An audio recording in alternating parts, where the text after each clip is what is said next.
As Guyana sits on the economic and political crossroads, we speak to the nation's opinion leaders and decision makers to get their views on the challenges the country faces and the path it must take to achieve national development. Welcome to Nation Watch. Now here is your host Mervyn Williams, former member of the Guyana Parliament.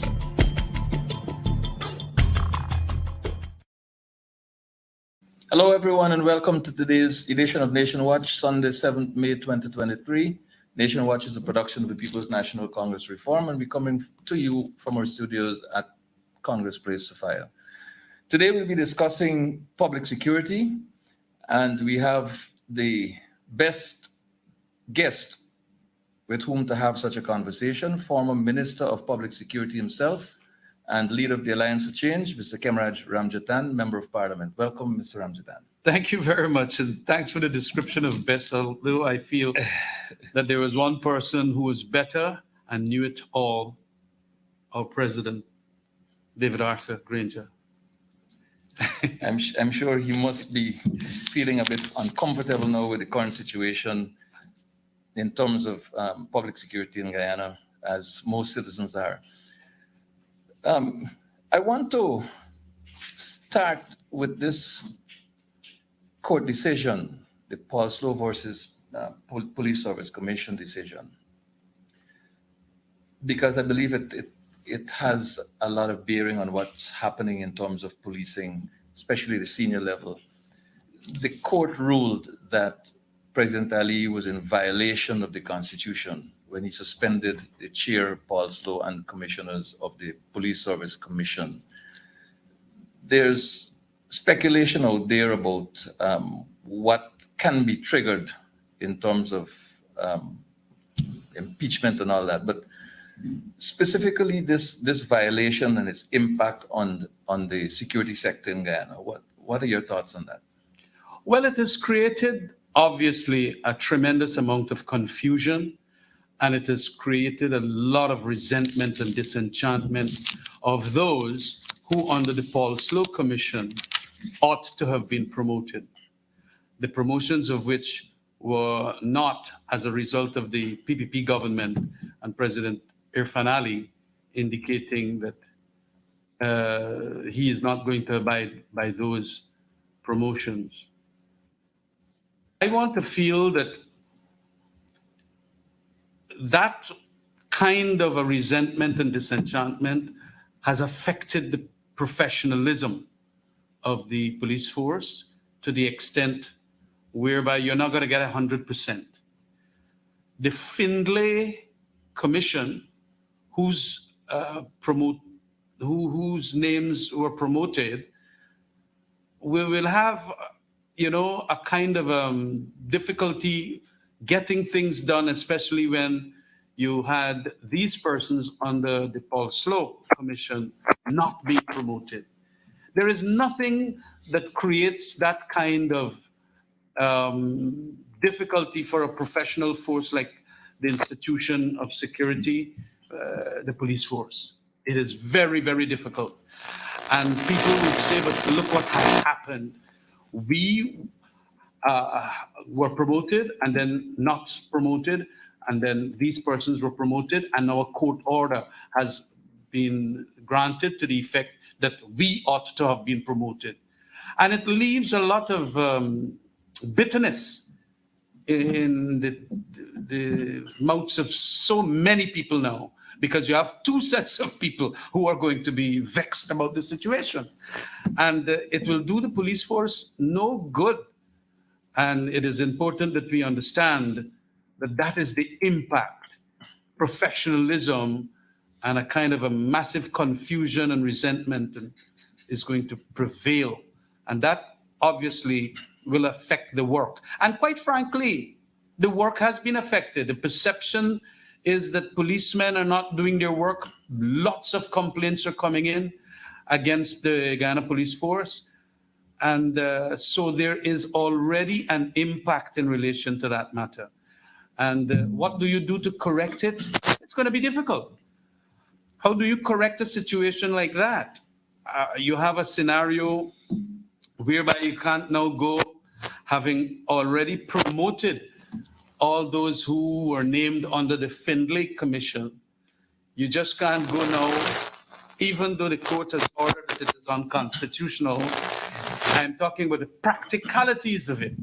How do you go now and say, hey, the court has ruled and we have to now take you down back to the original position. And we have to now go and put up the names that Paul Slow had put up. It is going to have tremendous challenges. And that is the difficulty I feel that we have here. How do you begin to countenance such a situation? But that is what we have. And I believe that what should happen is to promote all of them, to the extent of having those that were said to be promoted by the Paul Slow, also they should be promoted now. And that can solve the situation. I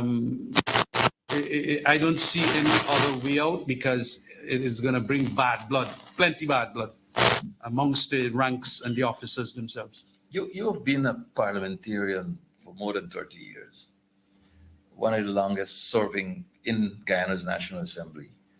Have you any recollection of any constitutional violation of this nature that impacts or potentially impacts the public security sector in Guyana?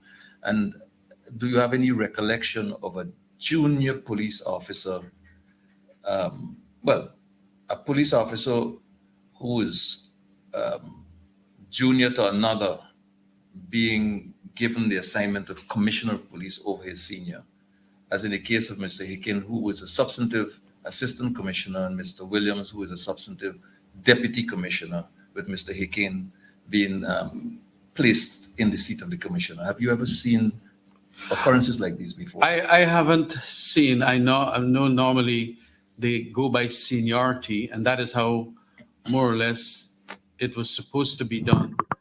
I recall whereby we had, and I would like to be frank here, that we had 5 deputy commissioners. Ram Narayan was the most senior, and the past president, Ranger, did select Leslie James over and above Ram Narayan. He gave us reasons in cabinet as to why he did that. But remember, if the PPP don't like a certain deputy commissioner, the appointment of commissioner is more or less a presidential appointment.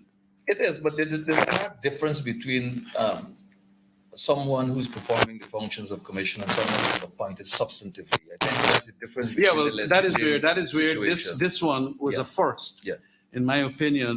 And I think Paul Williams was the most senior one. Yes. Paul was deputy commissioner. Is deputy commissioner, and ought to have been if it was in a process of seniority. But of course, the president decided otherwise. And all of that helps to, cause the confusion in these institutions that have their hierarchies in such a regimented form. And so it can bring the difficulties. I rather suspect that will add, because Paul Williams would have his set of people that will support him. And there it is, that you have Mr. Hicken will have his set of people. And of course, the president supported him well. Paul will just have to say, well, I'll remain deputy commissioner. It's a difficult choice. Someone once said, Mr. Ramjattan, that there are 3 types of lies. Lies, damn lies, and statistics. Yeah. We have been regaled with statistics from the Guyana Police Force, which, by the way, has a civilian communications outfit as opposed to the usual police communications outfit.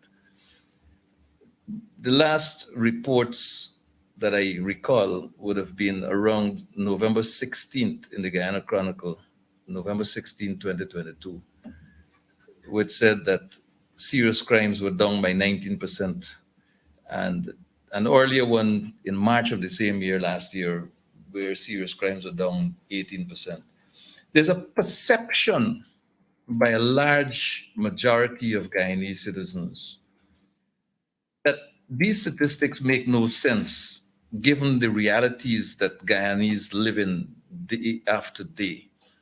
What's the basis for these stats coming out? How do they do it, and do they reflect the reality? I doubt it. I doubt it. What has happened recently is that a lot of people do not report that they have been robbed. You get some, I know of some West Demerarans that came to Starbuck Market there. They get robbed. I mean, I was just around the corner going into the court because my office is now in Hatfield Street.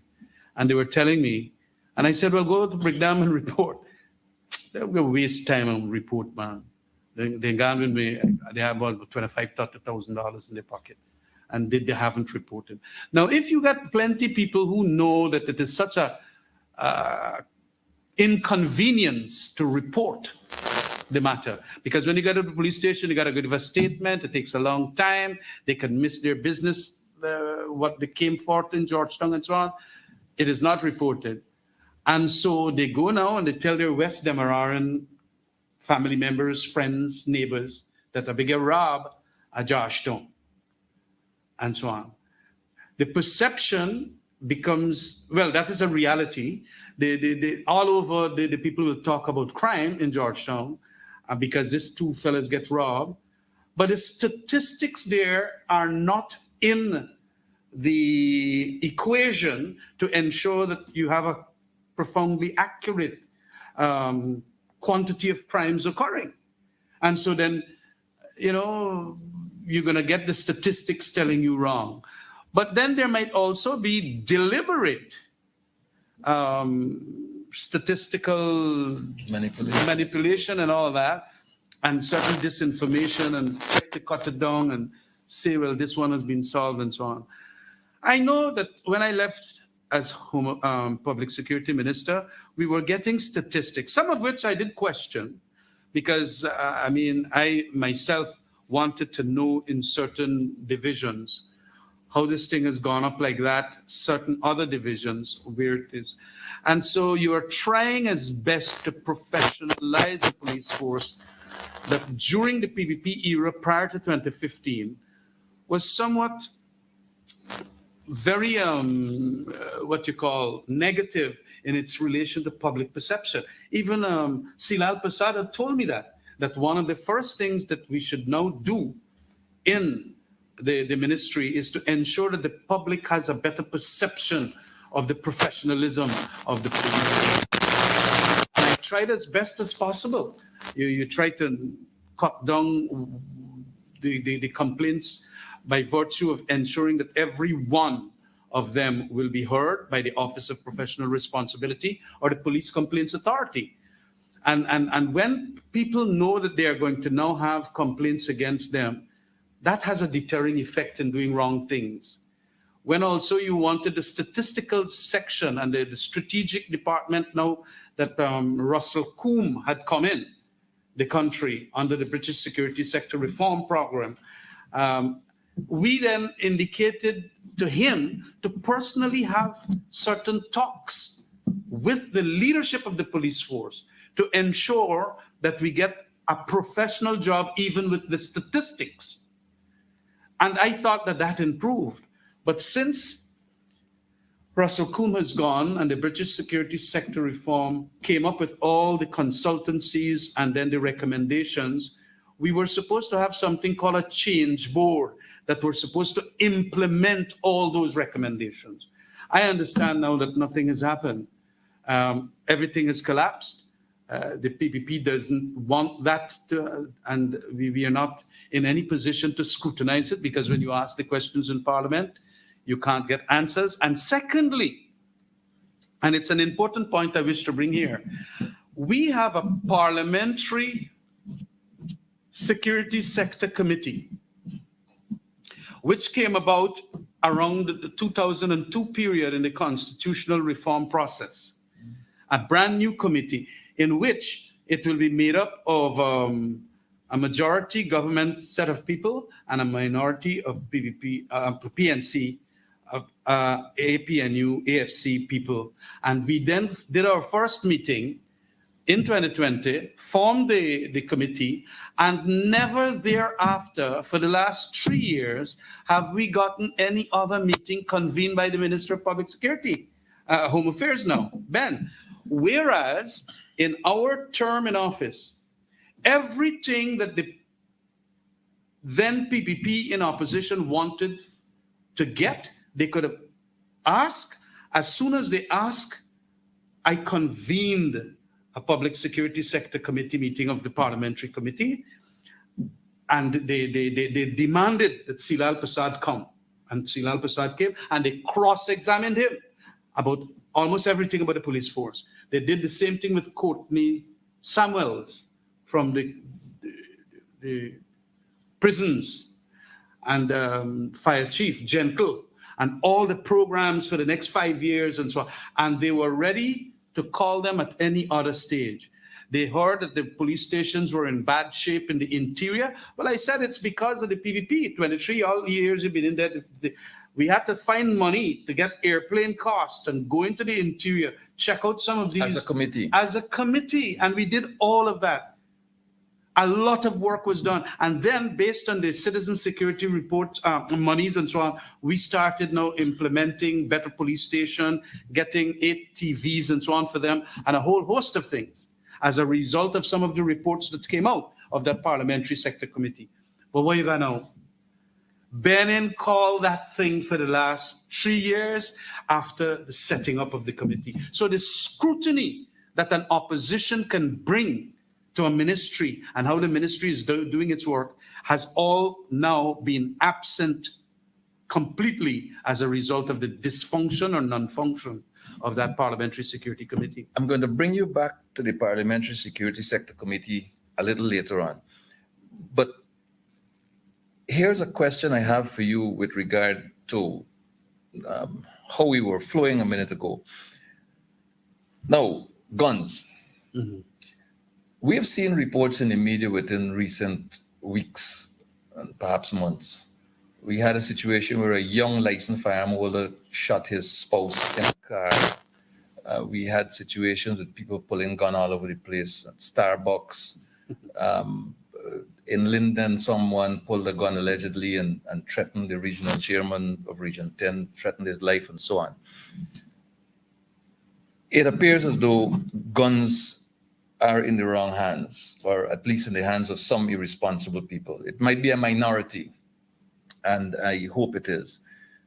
There have been reports on the Paul Slow show, speaking out against corruption and so on, that there are allegations of gun running transactions through the legitimate process. I do not know anything about it, but I heard the program and the to and fro conversation.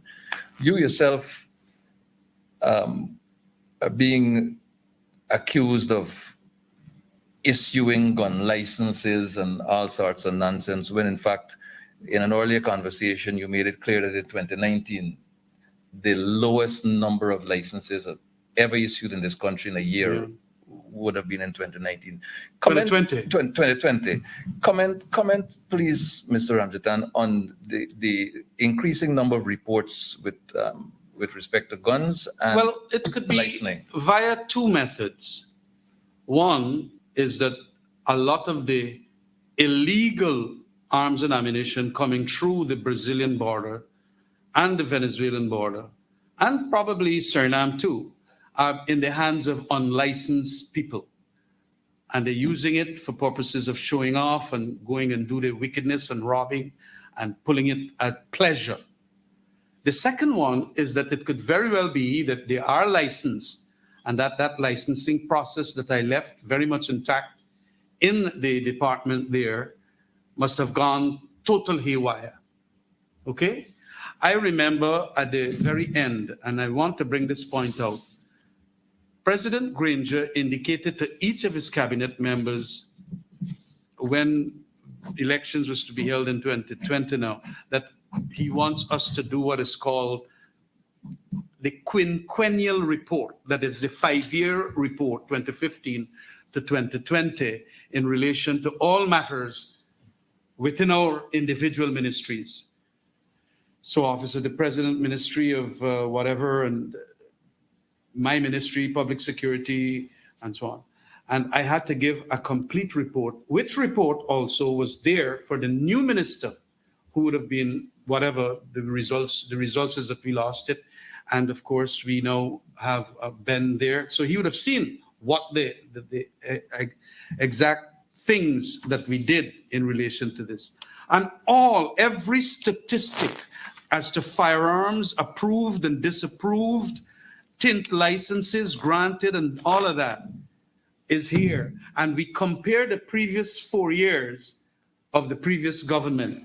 So you can see how much was approved. Like in 2011, 188 was approved. That is a 99%. Just 0.5% was disapproved from the applicants, and so on. And then when you come to 2015, the majority of that time, it starts coming down to 41% and 27% approval rates, and so on. And the figures are far smaller than what used to happen. So all this allegation against me and so on. And I had a board, the board made up of Dr.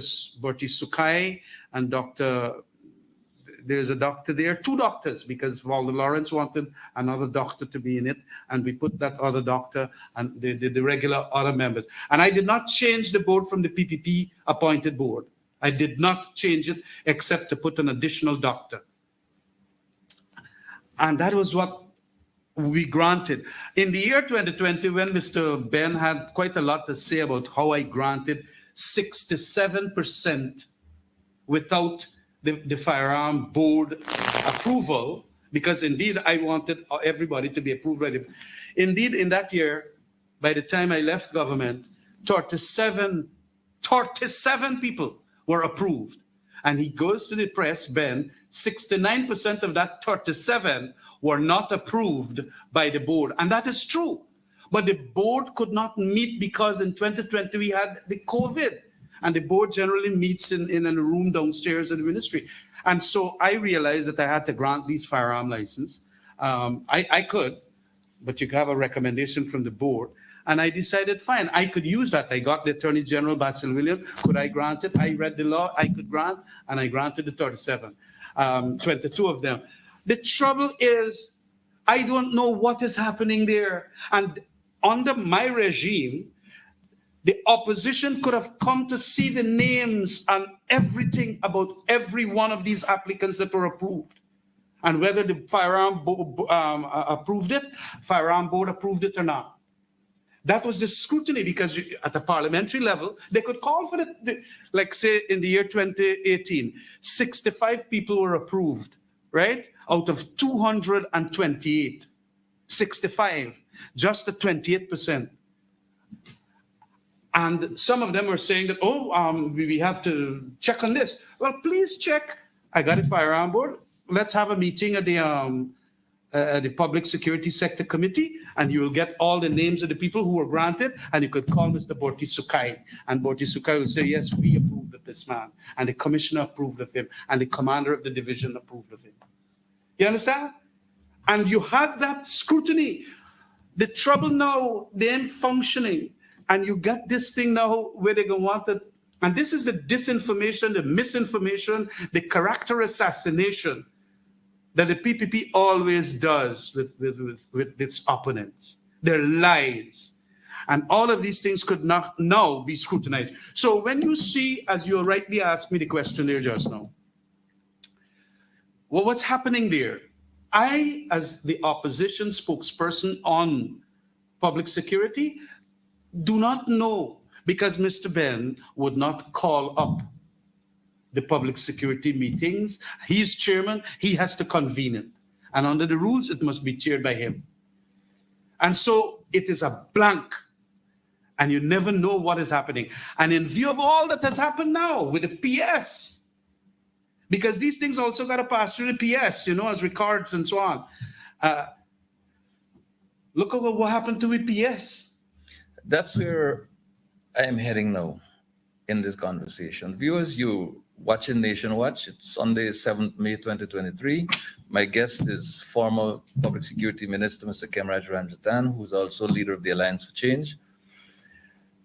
Mr. Ramjattan, this permanent Secretary, Ministry of Home Affairs, it's causing disquiet, discomfort to many in Guyana to know that our Chief Executive Officer of the Ministry of Home Affairs was intercepted in the United States, was arrested, was reportedly handcuffed, questioned, her passport taken, and visa cancelled. And it's also reported that her cell phone, government issue cell phone, was confiscated. So there's a cloud hanging over this individual, this very important public servant. That's right. And the Parliamentary Security Sector Committee does not meet. Can the opposition petition for a meeting of the Parliamentary Security Sector Committee for this very important matter of the Permanent Secretary of the Ministry of Home Affairs to be called before this committee and interviewed? And cross-examined. Precisely. Yeah. Can you call for that meeting? Can you demand? I can write to the Honorable Minister, Ben, asking for that and let the agenda item be singularly that one. If I do that, Ben not going to agree. And even when he agrees, you're going to say the agenda item must not have that one and things like that. So they have their methods. So many things I've constantly asked him, when you're going to convene a meeting of the public security sector reform. No, leave it like that. And that's the end of the matter. I mean, if we petition, it is myself, Peter Chandan, and somebody else who make up the 3 members there, and I think they got 4. Or it's 4 and 5. So we will have the petition signed up by the 4, calling for the meeting. And I doubt whether, but every budget time I mention these things, every time Ben gets up, I sometimes heckle him, why you don't convene the meeting? No. And I think he has gotten instructions from some of the bigger boys. Don't convene that meeting. And that is where we, only the other night, remember, we were talking to some of the congressmen and senators, and we were telling them about these things. They're scared. And this Public Security Sector Committee of Parliament is supposed to be a confidential kind of a body, so that when we are supposed to be responsible enough, that when we get the information, we cross-examine and so on, we can have these things in camera.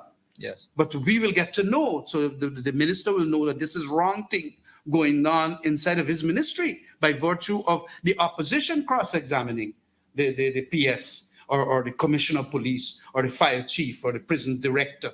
You know what I mean? So it is something that is helpful. But this government do not want scrutiny. Scrutiny and accountability is what they hate completely. And so I feel that, oh yes, I could do a petition. I could do that on Wednesday when we get Parliament and ask them. But you rest assured it ain't going anywhere. But why would the Minister of Home Affairs and particularly the President of the Republic protect, shelter the Permanent Secretary from scrutiny? Why? Because I believe that there might be underlying irregularities and probably criminalities that might be put to the public, and that could do have devastating repercussions to his administration. Because that is what they did, you know. Apart from making dysfunctional this parliamentary committee that scrutinizes, they took away an extraordinarily competent lady in Daniela McCalman, who got public management master's degree and a set of other degrees and so on, and was there as the substantive PS. Very professional. And she arose out of the ranks from the PVP 23 years, you know. It is not as if we put her there. She was the deputy to Miss Johnson. And then she became after Miss Johnson I think, I hope I get the names right. Then she became the substantive. And they just pushed her aside and put this woman there, May Thomas, who does not know so many things about the public security. And it is not as if she was going to have difficulties. They take this from the substantive position holder and they put her somewhere in the juvenile holding center in some desk. They shelved her. But it's a very, very sensitive ministry. It deals with, among other things, immigration, passport issues, law enforcement, prison maintenance and fire protection and prevention investigation, CANU, the narcotics investigations, the whole business of extradition requests from friendly countries. That's correct. And surveillance. There are CCTV cameras all over the place, and this ministry manages the CCTV cameras and access. That's right. And there are allegations floating on social media that someone connected to the permanent secretary may have been given a device that can access these cameras and can do their own independent surveillance, independent of the structured ministry arrangements and so on. So this ministry is so very sensitive that this matter needs to be urgently addressed. Yeah, look, it all calls for leadership. When you start hearing, like I had heard, some of the policemen, when I got into office, are corrupt. And I knew these policemen, officers and so on. And I didn't want to believe what I was hearing.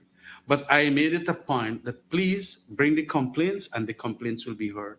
I want scrutiny because I could be wrong about that being a good cop when he's a rogue element. And we got to get rid of rogue elements. As a matter of fact, I got rid of about 6 of them.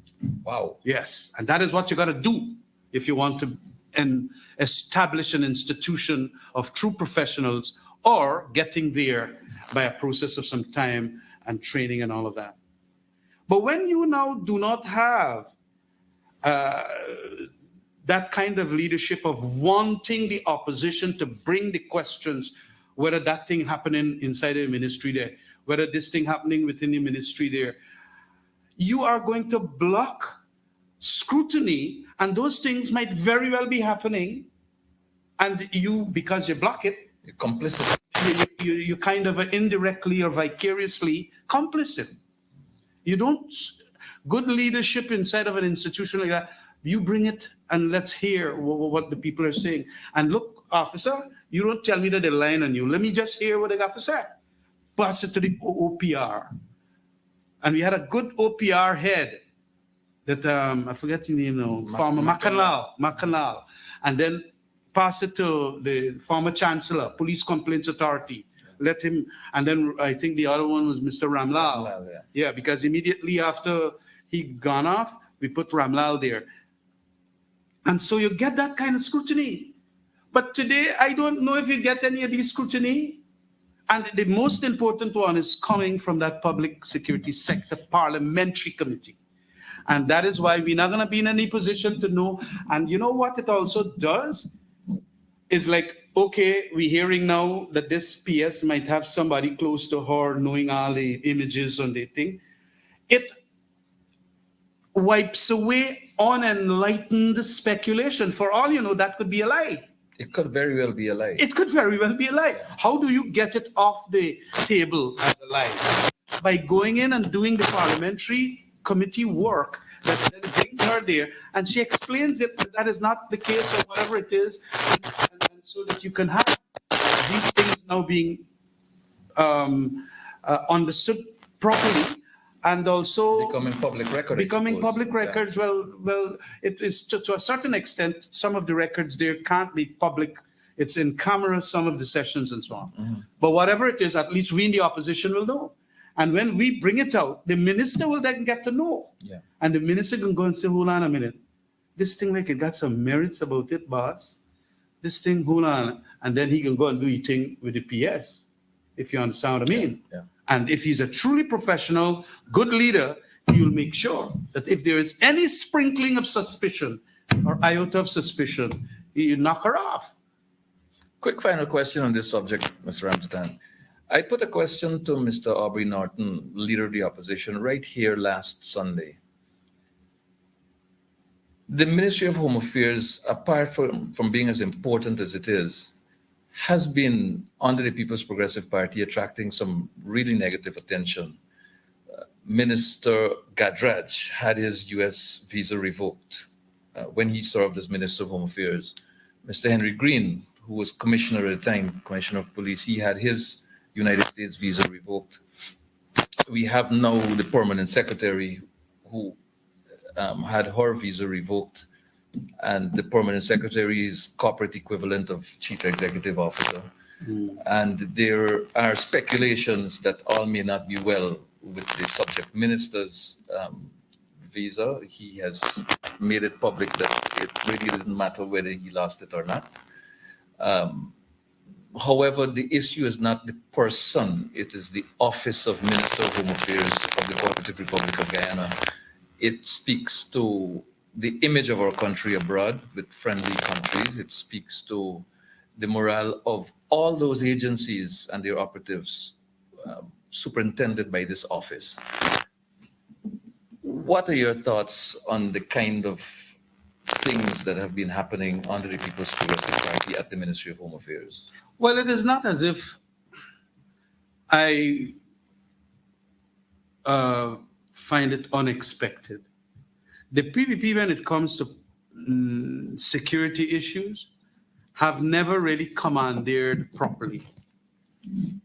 There was absolutely, since the time of, I used to be very critical of Laurie Lewis, as you know. Yes. And even after Laurie changed, we had whosoever else, I still believe that the professionalism was not built into the thing by virtue of the various PPP administrations, from Chetty to Janet to Jagdeo and then to Donald Ramjattan. Don't forget the brother Sam, huh? Well, Sam was there just In 9 months. Yeah, he could not have done much. Yeah. But they fear somehow, and this is what motivated them to be so suspicious of what was going on. They feared professionalism because they feel that if the police force behave professionally, they might not take their instructions and you're going to have problems. Just like what the truly professional fellow that I find over the years was that St. Paul Slope. Remember when Khemraj ordered him to do so, and he said he's not going to. That was a professional fella. Yes. And Jagdeo ordered him. And that's well. right. Yeah. You got all the problems. Yeah. And that is why we brought him back as chairman of the Police Service Commission, because we know that he knows. But they don't want that. They want all kind of people who probably don't know. And that is exactly what you get with the May Thomas. And to that extent then, it is inherent in the DNA of the PPP of not wanting true professionalism, to the extent whereby they're going to put in all these people to run these institutions, and we're not going to get the best of it. The clock is running. I have 2 major issues to discuss in the next, 20 minutes or so, maximum. The National Intelligence and Security Agency. We know that this agency existed prior to 2015. We know it continued to exist through 2015, 2020. 2017, we started. Yeah. 2 years, it wasn't there, really. Yeah. Now there is the legislation that is really, really controversial. It is the kind of legislation that gives some wide sweeping powers to whoever will be head of that agency, and it gives the president exclusive control over this agency, including the appointment of the chair, the head and deputy, without any consultative process, be it parliamentary or with the leader of the opposition. It is a bit of legislation that seeks to allow operatives to intrude on people's privacy and people's rights in some instances.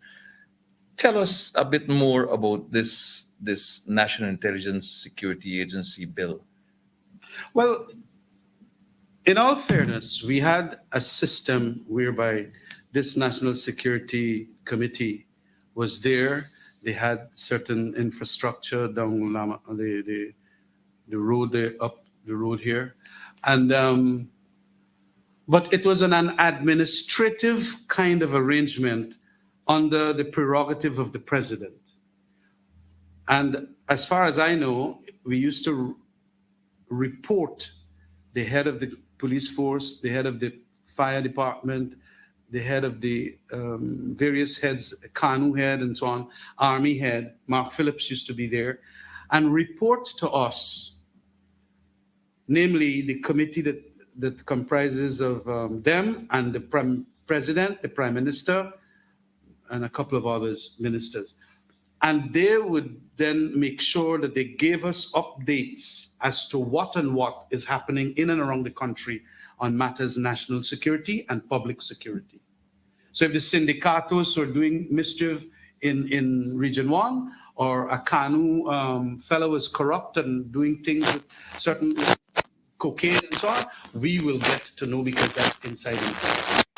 And then, because our cabinet meeting had to start at 10 o'clock, we did this meeting now at 8 to 10. And we then told the cabinet members, I used to be the person in charge, and I would brief the cabinet based on that set of information that's told. What I see here in this legislation now is a lot more than that kind of administrative arrangement. It is empowering people to spy, use surveillance equipment. Although I must say that I understand that the National Security Committee had certain pieces of equipment. But what we have here now, and it comes back to the point that I earlier made, that the PPP government always was suspicious of the head of the army, the head of the police force, notwithstanding it might be their supporters and appointee. They still feel that they want a third body to deal with. And that is why 2 budgets ago, they wanted to set up a regional security system so that they will have their players in all the regions and so on, who are going to bring to them information on the ground and so on. It couldn't get off the ground. Because they still suspect this police force and this army and so on, they now create this thing legislatively, in my opinion, because they could now name the director and they could name a deputy director. Who really will get powers? That is the director, like a commissioner of police, like army head. And so they're going to appoint thereby whosoever he is, and let that fella literally tell them now, everything okay? This is it. Look, Mr. Ramjattan is doing a protest demonstration down the road, or is preparing for something in quarantine and whatever and so on. So they will get information. They're going to tap into your phone, tap into. Look, I am glad that it has gone to the select committee. I am glad to the extent then that they're going to listen to the opposition voices. And herein, the opposition voices will not only be APNU AFC, it will have to be members of civil society who can come in, the Human Rights Association and so on, who will be asked to bring in recommendations, and so that we can clarify this thing. Indeed, in other parts of the Commonwealth, there are legislation of similar ilk. We want to do the comparisons and so on. But knowing this PPP, look, I am very suspicious as to what they're going to use the director and the deputy director to do. And hopefully we'll have professionalism rather than just loyalty to the PPP. Well, it's interesting that you have the police special branch, which is a surveillance special operations setup. You have the military criminal intelligence MSID. That's right. You have, this is an agency to watch those 2 watchers. But you in 2007, you coined a term, control freakism. How do you relate control freakism to the National Intelligence Security Agency bill? And it applies all 4s. being control freaks is the reason why they want to bring this legislation. The PPP does not understand that it must act on trust and trust the institutions that are already legislated for. The PPP has always been like that. I mean, I was such a PPPite, and they didn't trust me simply because you questioned them, and they kick you behind out from the party. So they don't trust anybody who is completely an acolyte, you know, or a sycophant, and so on. The minute you question them, you're in trouble, and they'll get rid of you. You spoke of the institutions. Guyana Elections Commission is an institution required to do certain constitutional functions. One area of remit is to issue national identification cards. You now have an agency, we don't know which, will be issuing electronic identification cards. Quickly, is there a connect between the electronic ID cards and the National Intelligence Security Agency function futuristically along the lines of control freakism? Hello, certainly. You will have the director and the deputy director and all his staff members, along with certain elements that are loyal or they feel loyal to him from the police force and the army, all coming as a conglomerate to ensure that what they want in relation to the electronic ID system, they will get. And the PPP is scared, always will be scared, as to an opposition getting back into government. And they don't like that. It is getting very close now. A couple of thousand votes are the difference. And they feel that they must put these adjuncts of power and paraphernalia and other things that in place so that they could make the advantage in their favor. And that is what they're going to do. In the remaining 9 minutes or so, Mr. Ramjattan, let's discuss very quickly this matter of Justice Kissoon's ruling. Oh, yeah. Justice Kissoon's ruling, this is an aside from public security, but a matter of grave importance to our country. It's a matter of national security? It is. There's a particular bit I wanted to look at here for a second. That's in the judgment? Yeah. He said that that the Guyana Environmental Agency was in breach of the oil spill insurance provisions. And he ordered that Exxon must furnish the Guyanese authorities with a liability agreement from insurance, from an insurance company by June 10th. Now, the general understanding is that the judge's rulings are based on the content of the agreement. That's correct. But here it is that the Attorney General of the Cooperative Republic of Guyana has decided he's going to appeal this judgment. How sensible is that decision, given the fact that the judge is ordering that these things in the agreement be complied with? You want me to categorize how sensible it is? I think that it is unfathomable asininity. That's the word I can, at this stage, create in describing how you can allow a judgment of that nature, very much in your interest, against Exxon, to go and now decide that I'm going to appeal it on business grounds.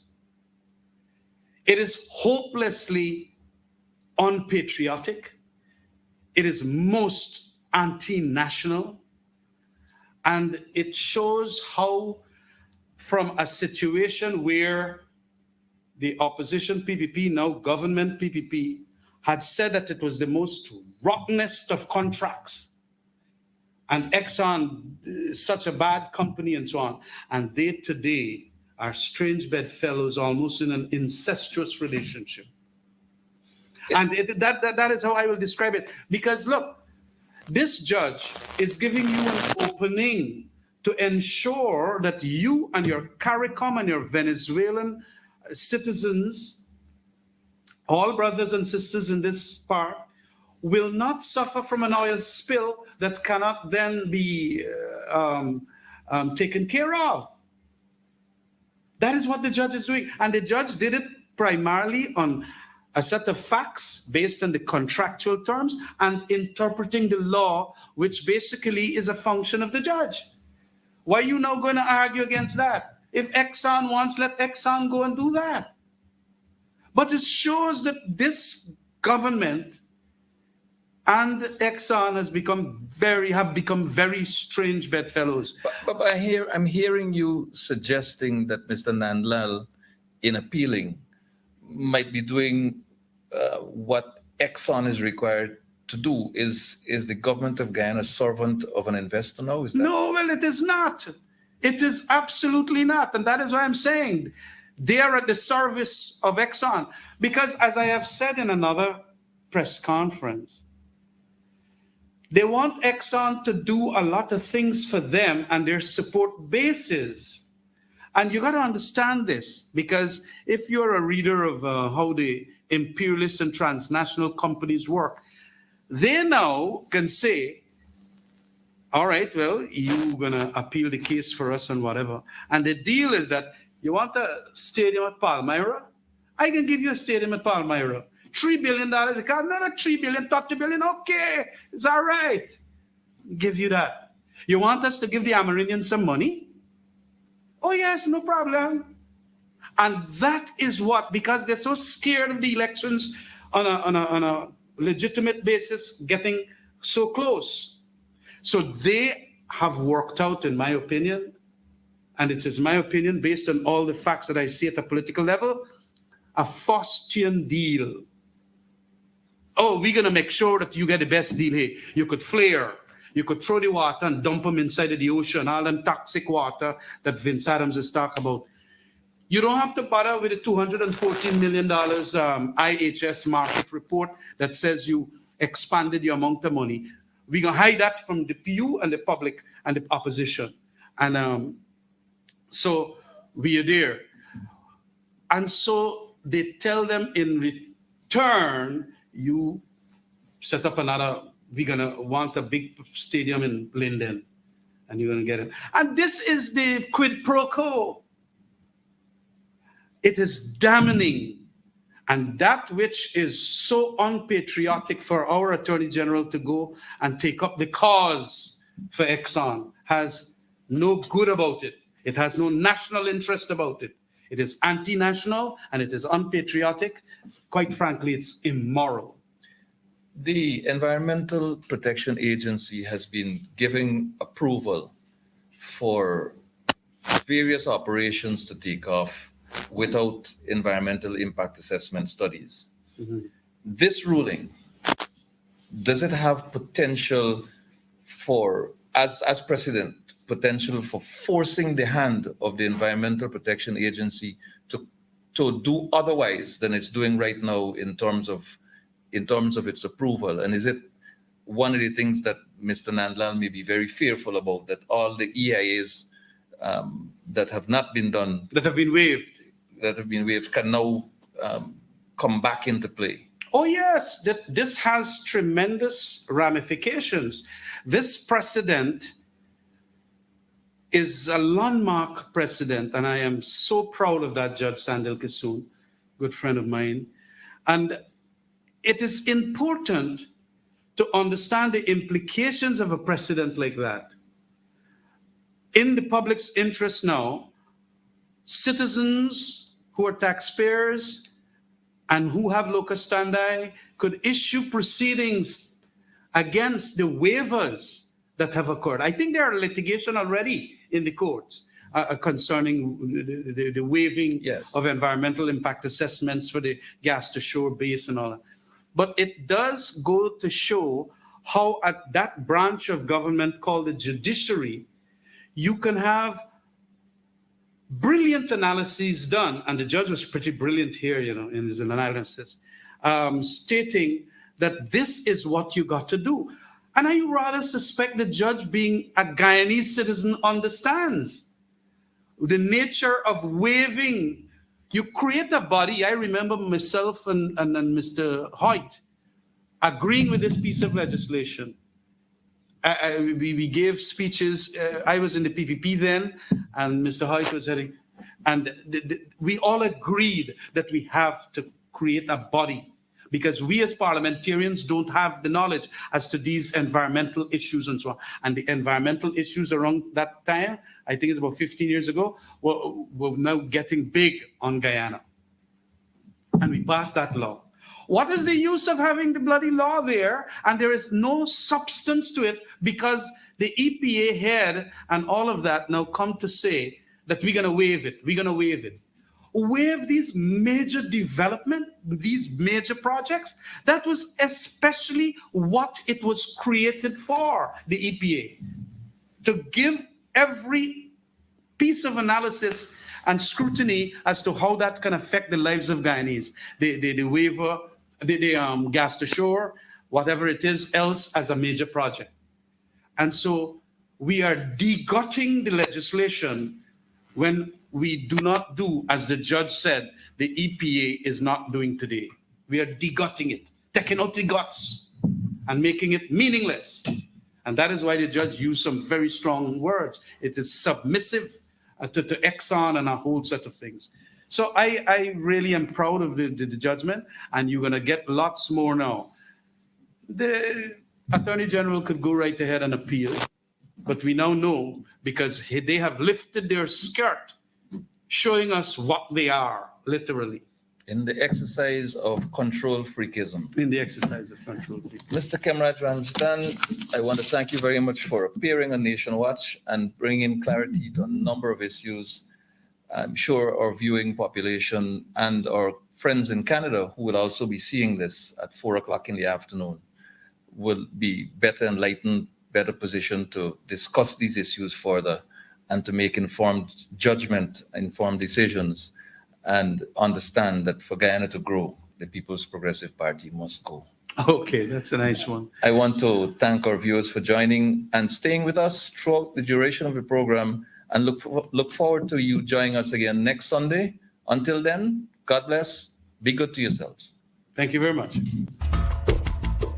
As Guyana sits on the economic and political crossroads, we speak to the nation's opinion leaders and decision makers to get their views on the challenges the country faces and the path it must take to achieve